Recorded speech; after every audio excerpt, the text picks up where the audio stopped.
Hello again, and welcome to another episode of Drum Boy Reads Slow. I'm Drum Boy Reads Slow, and today I had to read particularly fast for me because today's featured comic for review was so action-packed and so many things going on, so many twists and turns, so much essential comic goodness. I had to go back and read the first 18 before I finished the last 6 from issue 19 up to 24. But before we begin, I just want to restate the mission of this channel.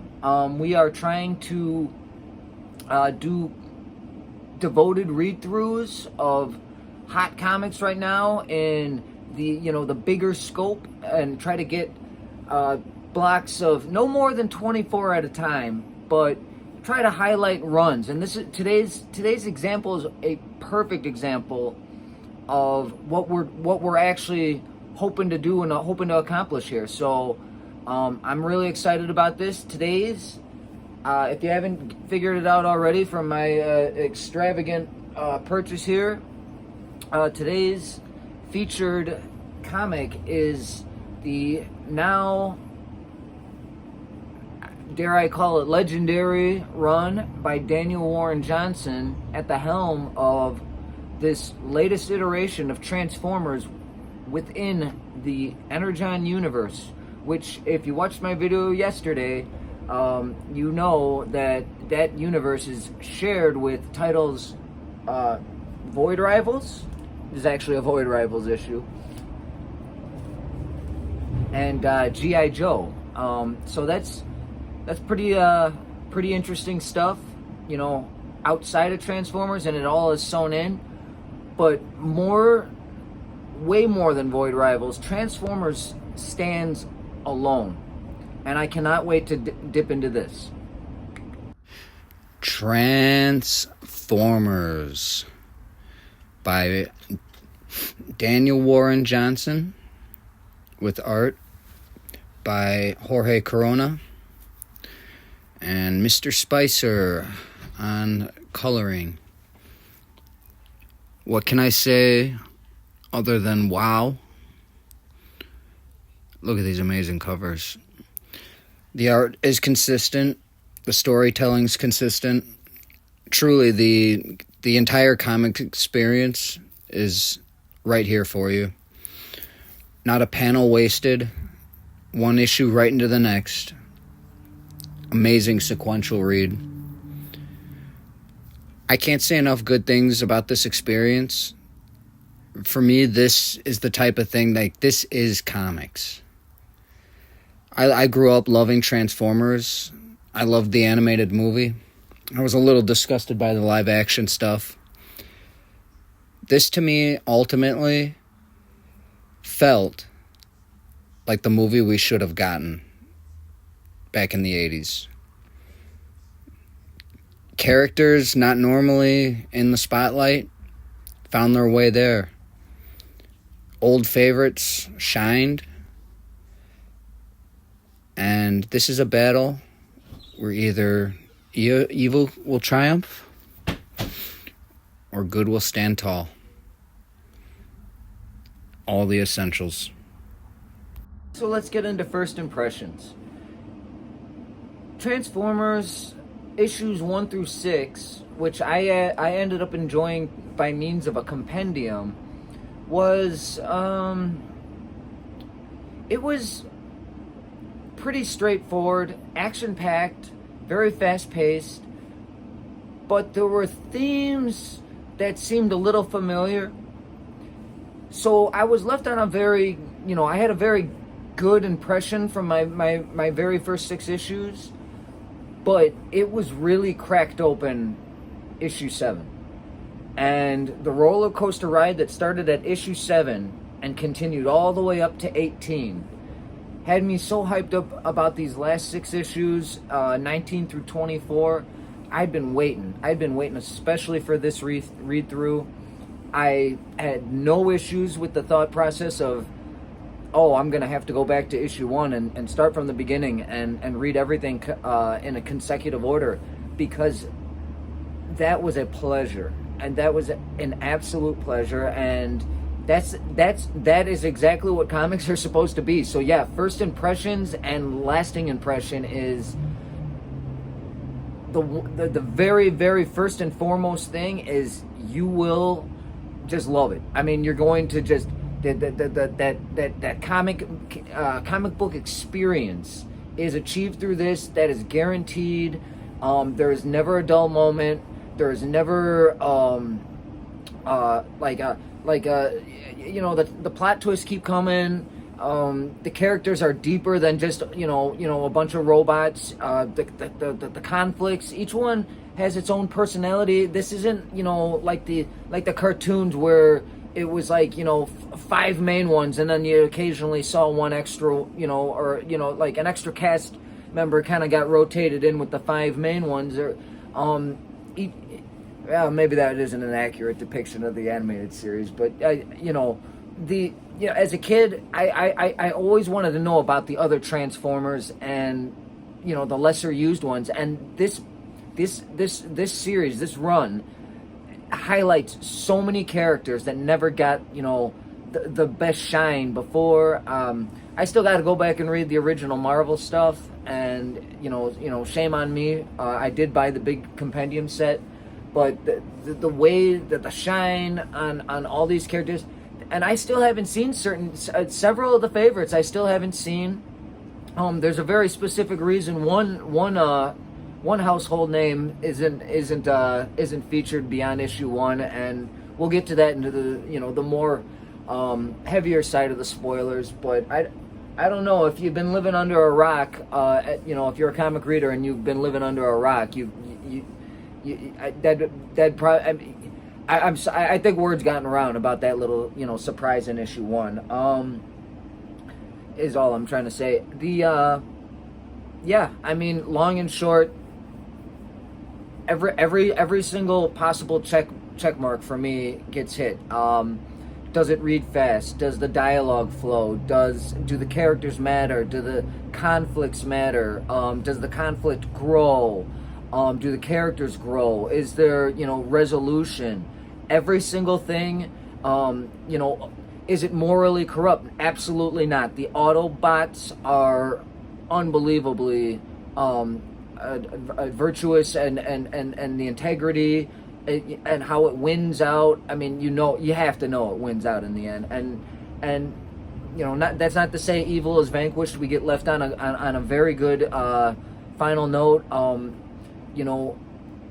A big part of why this video was important for me to do today was because specifically tomorrow, Wednesday, the 8th of October, we are getting issue 25 with a new writer and a new artist, but there's nothing new about this writer and nothing new about this artist. This would be the team of Robert Kirkman and Dan Mora. So the future's bright.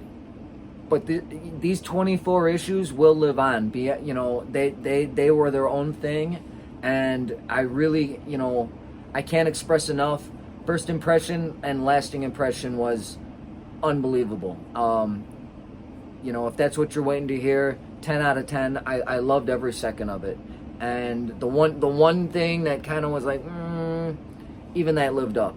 I was really, really, really happy with this experience, and I'm really glad I got connected with the Energon universe. I'm not exactly sure how to, lightly spoil this, outside of saying that Transformers, to me, the effect it had on me was like, don't get me wrong, I really enjoy the classic animated movie with Hot Rod and the gang. Kind of taken over for Generation 1. But we all know, anyone who I guess if you don't know, all the original characters end up, meeting an early fate in that movie, and some of them aren't done a whole lot of justice, and it was in the hopes of kind of creating a new toy line, a new generation of Transformers to kind of expand that universe. And I mean, it definitely hit its marks. I love the soundtrack, but Yeah, I mean, Generation One kind of got done dirty there, and this feels to me like a script for what, you know, it should absolutely be adapted. If possible, let's adapt it now, with, a reliable team on it. Hopefully not, destroyed in that process. But no, this to me was like the movie we should have got. It just happened to be in comic form, and panel to panel, I got sucked in a way that I hadn't felt since I was a little kid. Just dreaming of Transformers all the time. I was so huge on them and Teenage Mutant Ninja Turtles, and that was really what got me about this. So it's your typical Transformers story. An Ark, crashed on Earth. Nemesis is crashed on Earth, and they're all resting, or so it would seem. That actually ends up not being the case. Not all the Transformers, or I should say the Autobots and Decepticons, arrived on Earth in the same manner. But that's a little bit later in the series than this initial setting. But that's your typical Transformers plot device. We're introduced to two human characters initially, actually three. We have Spike, Carly, who's Spike's friend, and Sparky, Spike's dad. With them, I was a little bit skeptical, like where things were going. I do remember the live action movies, with Megan Fox and what's his face, the Disney kid. And I gotta say that I was a little bit worried, but they were handled beautifully in this. They definitely tie into the Autobots' wholesomeness, the goodness, the recognition that this is a planet of living beings, and their utmost responsibilities and purpose, their integrities. It almost makes Optimus, especially as the leader, feel obligated to put the Earth under his protection. Not just immediately, hey, we're awake, we're we've been in slumber this whole time, and now we're finally awake from our sleepy prison. I don't know what to call it, but they weren't functional, and they could have ditched out, and instead that kind of becomes one of the big conflicts, because there is contact with Cybertron. And especially for the Autobots, things in Cybertron aren't ideal. The ongoing war, the 200-year war has been going on, and the Autobots are losing. And Cybertron is dying, and there's an energon shortage. There's a whole lot of stuff, and that actually ties into the Void Rivals series that this sews together with. So initially, what happens, if you have any idea about the early issues of Void Rival? So I guess at that little segue, I should break in that in the early issues of Void Rivals, we actually, the very first issue of Void Rivals, we catch a glimpse of our first Transformer, Jetfire, and he essentially goes, he seems kind of confused, and he's like, oh, I was searching for something. I need to get back to, Cybertron. And so he just blasts off, and you don't know what happens to him. And then he pops up in issue 1 of Transformers, and he finds the Ark with all the sleeping Decepticons and Autobots that had been battling in it when it crashed, and he just happens to be there at the same time. Actually, I guess it's not. He kind of smashes into it, smashes into the mountain to get to it, and that causes something to collapse, and so this Spike and Carly kind of get pulled into this, and they land in the wreckage, so they're kind of witness to everything that happens. But essentially, Teletron 1 gets activated because Jetfire has been gone for a long, long time, and even though this is a 200-year war, that all these dormant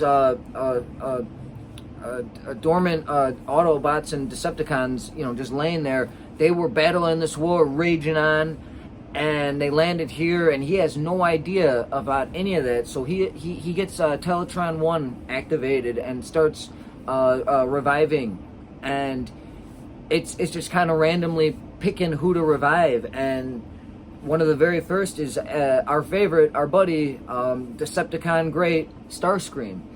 And he is very grateful to Jetfire, says, hey, great, I'm glad you're here for the cause, you chose wisely. And then he just starts blowing whatever Autobot he can away, while they're lying there still, and he's just causing mayhem. Jetfire's like, what are you doing? He's confused. And then one more activated Transformer comes in to save the day. Our favorite, Optimus Prime, is awakened, and we get a handful of Transformers, a few more Decepticons and Autobots, all revived up to kind of start this story going. And in the chaos, what they end up doing is loading up a bunch of the downed Autobots into Optimus's trailer, and they end up fleeing. Him and Ratchet are the first two to kind of start the story for the Autobots, and it all kind of just builds from there. Obviously the humans get involved. They get someone gets hurt, and it becomes a matter of we have to save this little fleshling, and of course the hospital gets bombed right in the middle of that. The power is out, and then the Matrix gets involved, and just some real beautiful stuff. But those first 6 issues are just like standard Transformers, what you've already seen before. What begins with issue 7 forward is a much more chaotic, much more character-filled. There's a lot more of the fan favorites, and a little bit less fan favorite, but still memorable characters, kind of filling out the team on both sides. And the level of humor that gets in, the level of sincerity that gets in, the level of wholesomeness, the level of forgiveness. Those characters, I never thought I'd have any forgiveness for them, in a kayfabe kind of sense. And now it's like, well, I kind of got some sympathy for them. Unexpected is the best way I could really put it. Starscream, kind of runs amok, and he really shines as a character in this. I think maybe more than any other Decepticon for most of the first 18 issues.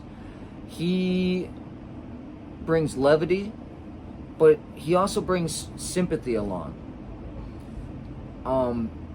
Beachcomber gets used pretty significantly in this, and I forgot Beachcomber even existed. He's one of those Autobots. Very interesting use of him. Kind of like a mystery character in a video game, just kind of popping up. It was actually really well done. Added a lot of intrigue, and I think he's going to be used well going forward. I would hope so. And Thundercracker has a very interesting role as well. I'm just trying to name some of the all-time favorites that were kind of pushed into the back a little bit. Instead of one fan favorite, it's another, and I couldn't be happier about it. Cliffjumper really shines in this as one of the Autobots. Pretty close to. If he's not in the very first issue, he's in the second one. He's very immediate. The one thing, if you are expecting, because I haven't mentioned a whole lot of Megatron, but Megatron is hardly even featured until issue 19. He's hinted at, he's mentioned, he's drawn into some panels or depicted in some panels, like a silhouette, I think, at one point, and he's in memories, but ultimately he only gets kind of truly teased in the I'd say like issue 15 or later. But what's kind of amazing about that is that up until that point, the Decepticons as a unit have enough story and chaos to present that they more or less put over a bunch of characters that once Megatron enters the picture, they become more background, they become more servants. They all have a chance to kind of like be introduced, show what they can do, show their integrity as a Decepticon. What kind of are they, a backstabber? Where did their loyalties lie? What are their convictions? Or I'm trying to think the word. Like, are they power hungry? And so that's their ambition. There you go, the ambition. Something that I need to show a little bit more of. Well, anyhow, the Decepticons kind of operate in a cutthroat kind of way, to the point where they actually become like two units, like the NWO Wolfpack versus the NWO White and Black, and it's excellent. I mean, it absolutely. I almost consider 7 to 18 like it's like the next arc, and you really can't name one arc within it that doesn't, it, like, they all bleed into each other. There's multiple storylines going on, and every issue is just so rewarding. What I can honestly say about the readability of the comic, it flows, it's great, it's one of the most it's drawn me in so much better than so many other comics. I'm not saying that, I'm not saying a whole bunch of other comics were bad, because I seem to have a good track record for following, other people's reviews and just kind of seeing what people are saying and reaction and listening a little bit at the comic book shop. I keep picking up good books. I'm really satisfied with everything, but this was just the easiest read. It was so fast. It was emotionally jarring at points. It really grabbed me. The overall storyline and the tone changes a little when Megatron gets there. It's very much tied in with a lot of the past, the past issues with what was like going on with the Decepticons, up to that point. But yeah, they definitely take a backseat. More everyone else other than Starscream, because he's kind of got a special role in this. But the way that they, had gone about putting over each one of those Decepticons and giving them all, their own little, like, sense of just being bad, being tough, or being, or if they had a little goodness in them, it was never like, oh, I'm weak. It was like, this is beneath me, like Thundercracker especially, he's against killing humans. He thinks it's ridiculous, and very often he, as soon as one of the other Decepticons turns their back, he's like, run, and that conviction was so, like, that was like the conviction of like someone who was even harder than one of the villains. He was almost like an anti-villain or anti-hero, I should say. And he definitely does go his own way at some point. So I mean, if you're a Thundercracker fan, something's building there. But with those final issues, the last 6 with Megatron, the chaos never stops. It's action packed. If you don't read it, everything, sequentially, and just a couple of days or a couple of hours, try to get those last 6 in sequentially. There isn't 1 second of these first 24 issues, I would say, where a panel is wasted or time is wasted. There's no pointless recaps. There's none of that. Sometimes that can be like the first page is trying to rewrite what the last page of the last to try to. There's none of that. I mean, this is the perfect sequential reading.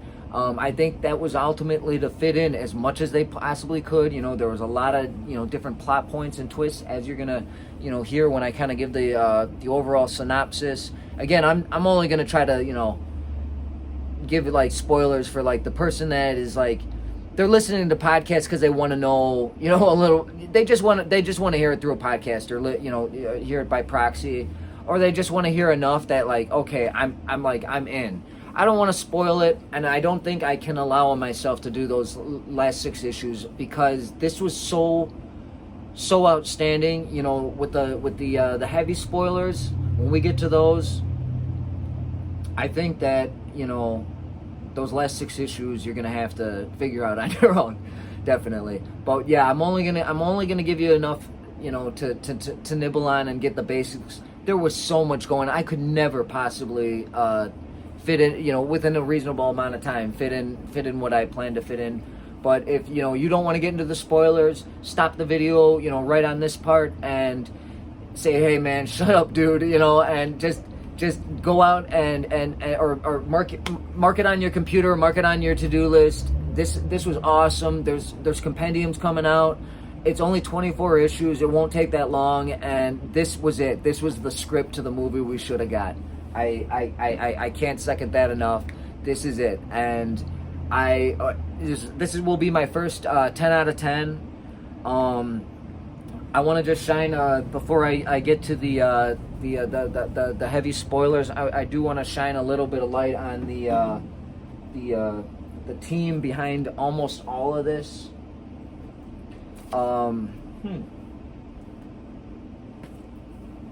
Finally. I also want to apologize. In my Void Rivals video yesterday, I did refer to our man Jorge Corona as Richard Corona several times, and I do apologize about that. I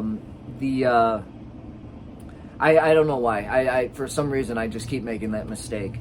But Daniel Warren Johnson, Jorge Corona, and Mike Spicer were almost solely responsible for all of this, and I loved every second of it. I want to shine some light on them. I've become a fan of Daniel Warren Johnson. I have a few of his other books, like The Moon is Following Us. I'm really into that. I still got to complete it. There will be a video. Jorge Corona, this is how I discovered him, and I gotta say he might be the perfect comic artist. I like Diane Mora. I'm really excited about that, but I'm kind of feeling this one. I kind of wanted him to stay on the project, but yeah. So that marks the end of the general reaction and the light spoilers. I want to now get to the more in-depth synopsis.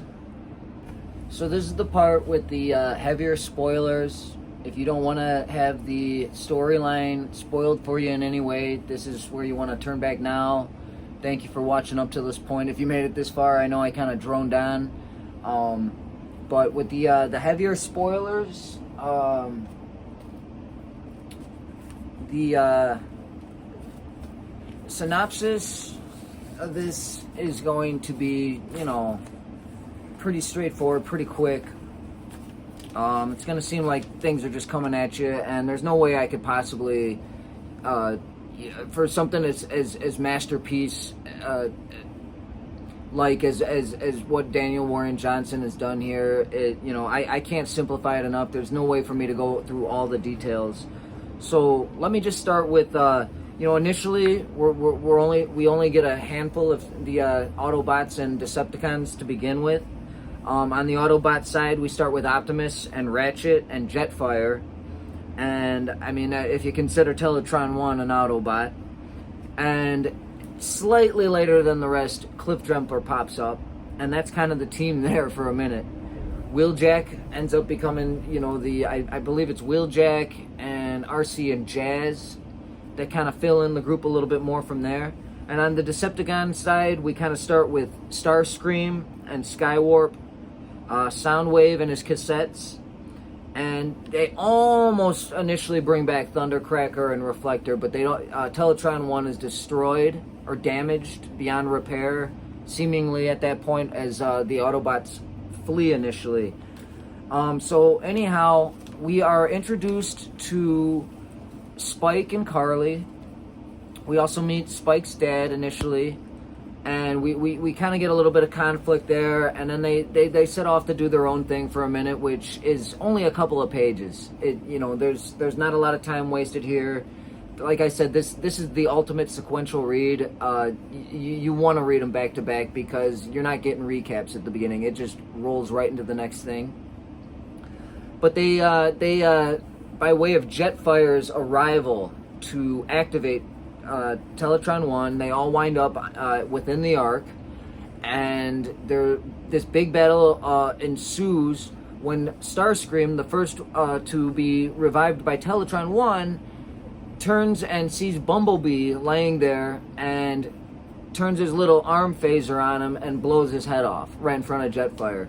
Jetfire is horror. He doesn't even try to fight. He's like, what is going on? And Starscream starts to explain that the Autobots and Decepticons have been at war for centuries now, and he needs to pick a side or step aside.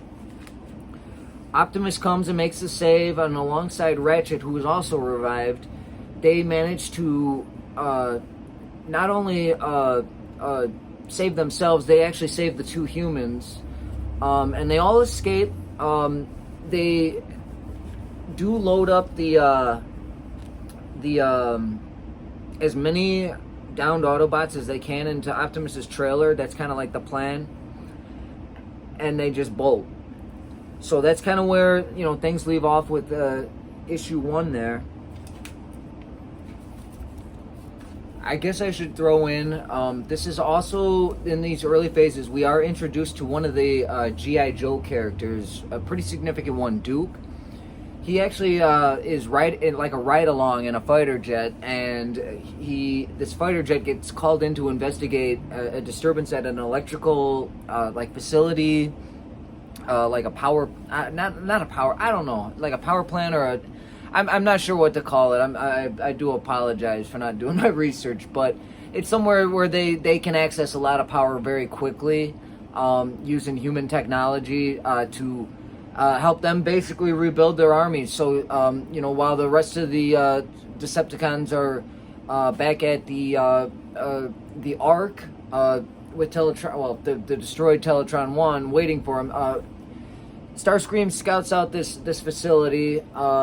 This fighter jet flies in just as... So this is where Spike's dad works, and it actually happens to be Carly's father as well. They're friends and co-workers, and they're having a discussion when Starscream shows up.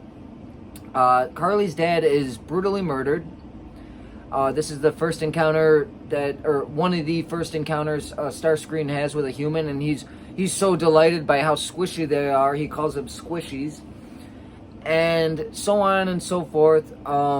Then all of a sudden this fighter jet's shooting down at him, and he goes after it, and he ends up killing the pilot.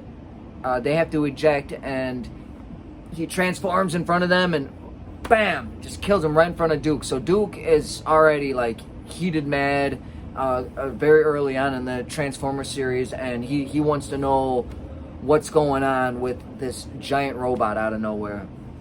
And then there's one Autobot who's kind of a mystery character that's out there in the world, and you don't really know about it yet, but just know he's out there. Not everyone arrived in the same way in the crashed ship. You can see the depth of pain in Optimus's soul here as he encounters this forest creature that he accidentally crushes, and he experiences a moment of perspective on this new planet, this new setting he finds himself in, where the beings are so fragile, he kind of understands the weight of his actions and the weight of his choices going forward have serious consequences, whatever he chooses to do. Next comes a scene where Optimus, now escaped recently with his new human allies, or his new human host on this world that he's completely bewildered by, encounters something, and it's such a key moment. It comes back over and over again in the series. He encounters his first creature that isn't walking on two legs, and he has such a remarkable reaction. It was a pure accident, but he steps on this living creature, and it dies. And the way this changes everything for him, right there in that moment, about the fragility of this world, his need to steer clear of the humans and take this conflict away from this planet is so crucial to him. And it becomes a theme that, as long as the Decepticons remain on Earth, he's going to remain steadfast in his fight against, and protecting the humans. So while the Autobots are forming an alliance with a ragtag group of humans, there's just this congealed, group that are just all fighting for the same thing. Especially Carly, who's like, she doesn't know it yet, but she's literally, doesn't even have a home left. She doesn't understand, there's going to come a point where she, mentions she wants to just simply go back home, and home is gone pretty early on for her. The Decepticons, they're on their own thing. They're attempting to rebuild Teletron 1. They want to rebuild their army. And like I said, it's pretty standard Transformers stuff here. The general, theme of these first issues is just kind of introducing the concept. So there comes a point where Cliffjumper and Carly are trying to, I forget 100% what happens, but they try to get in contact with there's this band of people that Spike's dad, Sparky, he witnessed his friend Davey, Carly's dad, die, and Davey die, and that was that sparked on something with him. So he's kind of getting a group of humans to fight the monsters. And so Cliffjumper and Carly, kind of come upon this like resistance, or resistance against the alien race thing that's going on, this little militant group. And they're trying to convince them, hey, some of these Transformers, some of these Autobots are good guys. Like, they're on our side. They're here to protect us. And they aren't hearing it. And then this general meeting gets busted by Skywarp, who shows up and just starts causing chaos. And just when it looks like Cliffjumper and Carly are in some big trouble, you got Optimus Prime rolling in, and it sparks off this huge pivotal battle in the initial storytelling of this absolute roller coaster. This incredible fight scene was so action-packed, so fast-paced, and it was so pivotal to the initial story here, because we kind of see, once again, the difference between Autobots versus the Decepticons, and then this critical moment involving Spike changes everything for the humans involved. It really is excellent storytelling. This primal side of Prime comes out. We see that here briefly. So after that battle ensues, and that critical plot point with Spike getting injured in the process, They flee. They try to get Spike some medical attention. Obviously, Sparky, who's at this point, he's all anti-transformer. Whatever side. He begrudgingly agrees to go along, and they get to a hospital, and the hospital is almost instantaneously devastated. It's just pure chaos. And they're just like, Autobots, defend this hospital at all costs, as the Decepticons are just waving in, attacking. It's just, it's absolute, like boom, boom, boom, heartbeat, And this is where this very, very memorable moment ends up occurring, where, actually the first of two very memorable moments. Optimus, he ends up kind of introducing the idea of the Matrix that, we all remember from the movie, and then subsequently in the series as well. He basically, by releasing the power of the Matrix, and of course with the Matrix, it actually it releases the power, and then it needs time to recharge. So it's like not like this thing that they can just whip out anytime they need to, like fix things or have a miracle. But they make a miracle here, in that after they fend off the Decepticons, they are able to get the power back on by the Matrix, and they're able to keep Spike on life support. So this, right here basically is where you see Sparky, who's, like I said, he's like anti-Transformer, and Optimus. They begin to kind of bond, and they both get an idea of each other's story. And this is going to be key. This Sparky turning to the right side, kind of seeing, all right, I maybe I should give these Autobots a chance, is essentially the plot point that kind of is going to end up saving the day when we have this big first confrontation of the initial 6 issue arc. So upon fleeing, the Decepticons, they make a pretty interesting move. They have the energy they need to turn Teletron 1 back on, but they are still lacking some of the technology, some of the parts, some of the vital components, and they don't have that there on Earth. And Skywarp has been beaten beyond recognition almost by Optimus, with the rip my arm off and beat you half to death with it routine. So he is then harvested for these parts, and as he's screaming, they're just like, yeah, we're doing this, and it's pretty classic writing there to kind of give them that evil edge and show the distinction. The Transformers are so concerned about, they're willing to sacrifice themselves to save people they've never ever met before, and meanwhile the Decepticons are willing to slit each other's throats to just instantly get themselves back online, and get better their own situation. And they show their heartlessness there, and that isn't across the board with all the Decepticons, as you will find out. But with these clutch first few guys, absolutely, you got some of the most heartless of the most heartless going. Starscream proclaims himself the leader of the Decepticons, as he and Soundwave rip into the remains of Skywarp. From here, Starscream becomes so pivotal to this whole thing. But they also hint at Megatron in a very, very big way.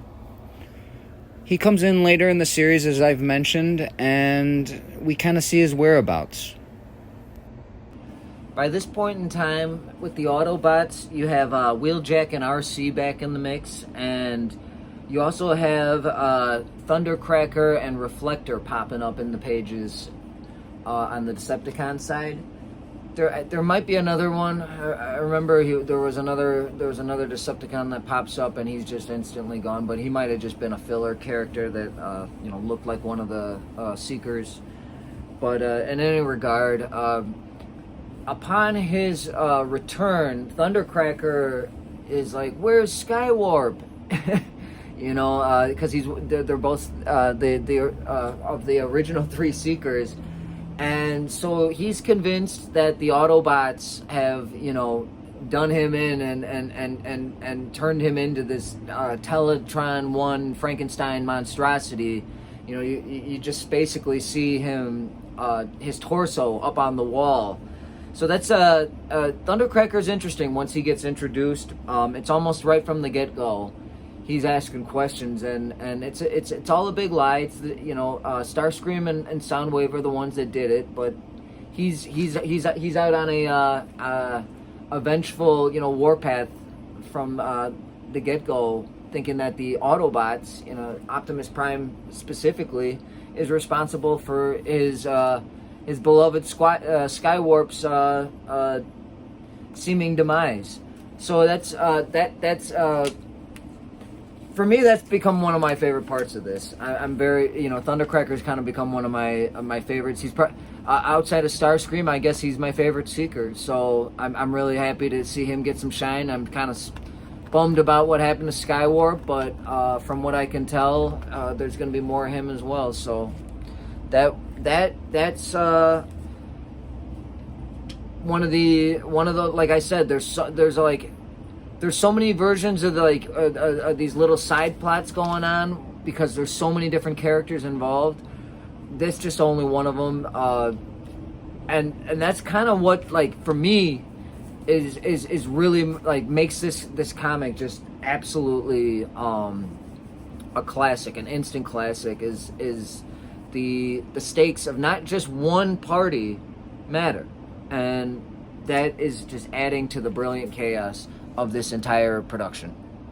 The initial 6-issue arc ends. It all culminates with a full frontal attack by the remaining Autobots, or the aligned Autobots, on the Ark where the Decepticons have been stationed. This leads to them encountering, you know, big reveal Devastators there waiting for them, and this is just an absolute, you know, foobar from the get-go. Optimus absolutely gets shredded to bits by Devastator. It's not a very fair fight. And so then this ends up leading to a situation where it's believed that, you know, Optimus is going to be gone, and there's nothing they can do. And then all of a sudden, there's an opportunity for Sparky. He actually is able to, like, he just has a moment of clarity, and he just knows that he needs to basically sacrifice himself into the matrix of power, and he succeeds. And no human being, no creature other than an actual Transformer or an Autobot has ever been able to interact with it or interface with it, and somehow he does, and he revives the Matrix, which then revives Optimus.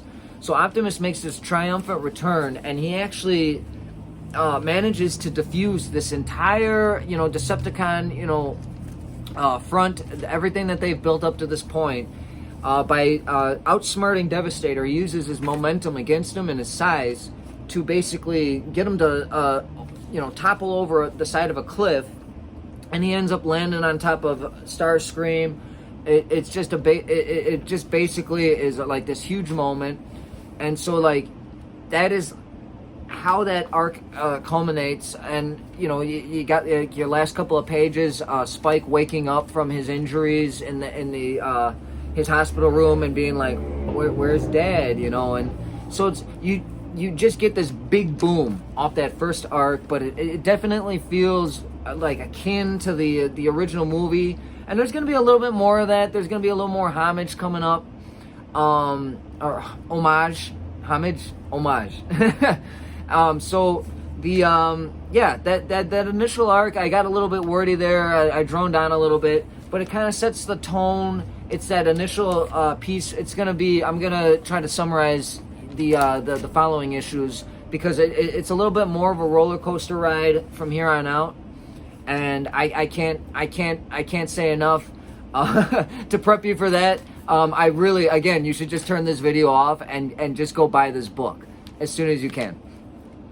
issue 7 starts out with a look at Cybertron currently. You know, not a look in the, you know, there've been little glimpses of like past events, but this is like current Cybertron, and we're kind of dropped in on let me see here. This is Cup, Huffer, Warpath, and Elita 1, and they are in the midst of some kind of mission. Unfortunately, some of them get wiped out, sacrificed, basically trying to, you know, complete this mission.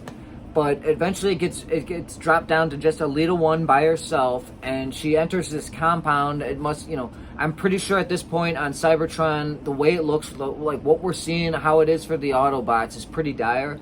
So I'm pretty sure that at this point, almost the entire planet is under Decepticon rule. And she basically comes upon a prisoner that you can't even tell who he is. I'll go ahead and spoil. It's Ultra Magnus, and he's been tortured beyond recognition. So he kind of looks like this, just like husk. And once you kind of know it's him, you can kind of see the outline, and you can get. But there's something is bad has happened to him, and it's been over a long period of time. But anyway, that mission, you know, is to rescue him. So he's been reintroduced, and then we then go from there back to Earth, where the defeated Decepticons are now having a scuffle, and basically Soundwave begins a power play, a very rapid power play to challenge for the seat of power that Starscream just so happened to claim for himself in the 2 issues earlier. So essentially, Soundwave beats the living crap out of him, and all the other Decepticons that have been revived get behind him, and they basically just chuck Starscream down into like some lava, like, you know, or they think he's fallen into a lava pit. So that kind of leaves, you know, Starscream's future in doubt. But now we have a new Decepticon leader to this little group of surviving Decepticons. So after Soundwave's big power play, the remaining Decepticons find themselves out in out at sea. They're actually attacking a battle cruiser, kicking the planes right off, just causing havoc. They're out there looking for something. They're looking for their next phase. They just had to retreat. They just kind of took a small L. And there is one significant point during this initial phase where, you know, you're not quite sure what they're up to, but Thundercracker has a human in his hand, and the guy's like, don't kill me. And he's more along the lines of just basically like, I pity you. Like, you know, go. Be gone with you. Like, you know, he doesn't consider humans a threat. And it's just more or less this theme that kind of continues to follow him. Right alongside, you know, his hatred for the Autobots for what they did to Skywarp. Pardon me, I had a little coughing fit there, but yeah, what happened to Skywarp? Well, change of plans, y'all. I've had a little bit of technical difficulties that have prevented me from being able to continue to record for very long. So I tried everything. I've kind of run out of time, and I do want to have this out. So yeah, sorry, the big spoiler part I'm gonna have to cut short, but rather than, you know, go into the whole, you know, mantra of the channel again and this like and subscribe thing, I'm just gonna say, if in any small way I've inspired you to read this, whether to go out to your shop and get caught up now, go online, get caught up now, or just, you know, down the road you end up picking up a compendium, you know, please do it unabashedly. This is something great, and you're not wasting your money. And if I have inspired you in any small way to do that, amen. All right. So yeah, I hope you enjoyed the video. I'm sorry it became an abomination along the way, and I'm sorry I droned on for the period of time I was expecting a little bit more, and I worked really hard, and it wasn't all for nothing. I know that it wasn't all for nothing. All the notes I took and everything, and the read through was amazing. It really inspired me to keep going with this. Thank you so much. Like and subscribe, and we'll see you next time. Don't know when, but as soon as possible. Thank you.